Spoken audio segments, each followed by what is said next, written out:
Right, so do you have any further questions about the trip?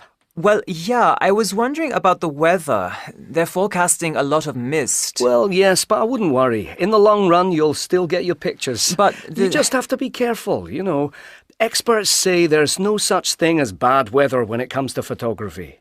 What about driving rain? Well, yes, that doesn't make things easy, but it does mean that you need to take the landscape into account, perhaps to a greater degree than you would normally. Is that because of shadow and things like that?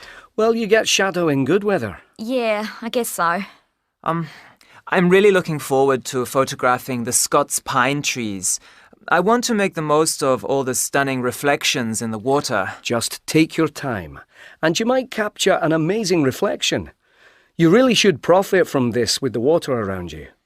You were talking last week in your lecture about a piece of equipment called an angle finder, and I've been checking them out on the internet. It's a clever little device.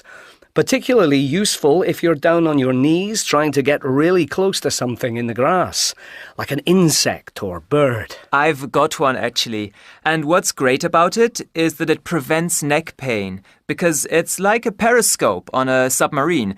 You can lie down and look through it without hurting your neck. Definitely worth buying then. Now, is there anything else? Well, I've been looking at some wildlife paintings by Scottish artists.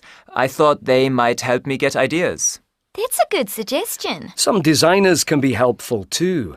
They can help give you ideas about camera angles and how you use natural light. I'll look into that.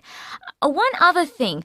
I know you said we should consider matters related to conservation when we choose a scene to photograph. I made that point because, images like the ones you're going to take can sometimes reveal some of the conservation problems faced by species and habitats.